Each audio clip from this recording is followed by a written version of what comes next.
no one actually knows what Markkanen really wants to do. Like, there's talk that he wants to stay in Utah long term.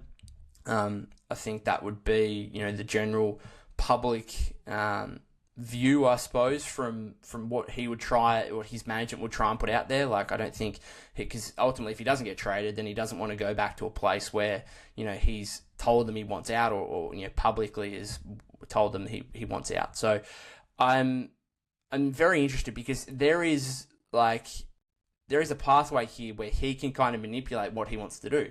And I'll go back to Pascal Siakam at the mid-season trade deadline.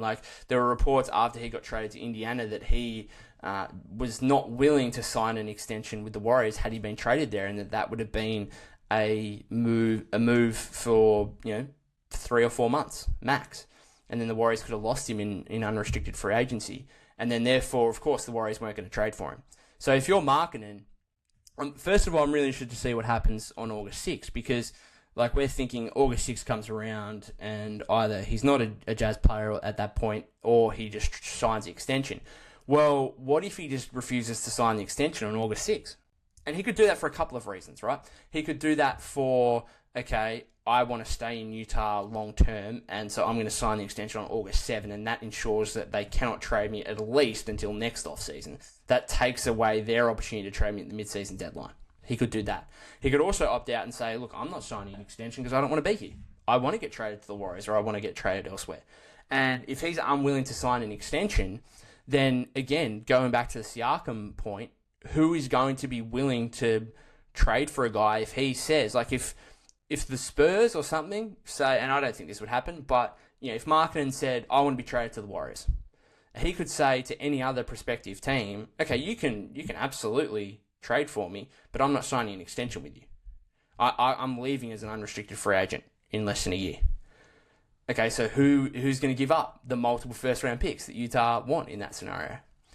So, I think that gets underplayed a bit, the fact that Markkanen can manipulate a little bit here, his management can manipulate where he goes here, where he goes, because his contractual situation means that wherever he is, if he doesn't sign an extension, he can leave in a season.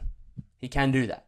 And so that is going to obviously impede and impact what rival teams are willing to give up. Because, again, if his management goes to that team, could be the Warriors. He might not want to come to the Warriors. He might see Steph Curry at 36 years old and say, look, there's not really too much of a window here. I want to go play for the Spurs, where Wemby's going to be one of the best players in the league in a couple of years, and the window is going to be open for a dozen years, essentially the rest of my career. I want to go there. He could tell the Warriors, look, you can trade for me, but I'm not signing an extension. I'm going to go sign with the Spurs next offseason. And therefore, you've just given up 2, 3 first-round picks, whatever it may be, for me for a season of play. The Warriors are going to say, oh, okay, well, we're not doing that then, we're moving on. And then the Spurs come back in the picture, and there's probably a trade to Spurs. This is the whole what happened with Siakam to the Pacers, right? It's probably what happened with Anunoby with the Knicks. This is what happens when you enter the final year of your deal. You get a lot more of a say on what you want to do and where you want to be as an NBA player. And so, again, I think that's been underplayed a bit, the fact that we're really just focusing on what Utah want to do with Markkanen, what the Warriors are trying to do to get Markkanen, what the Spurs are trying to do to get Markkanen, all these other things. We're not actually really thinking too much or discussing too much about what he wants to do as a player, because he does have a huge say in this. And I think that's going under the radar a little bit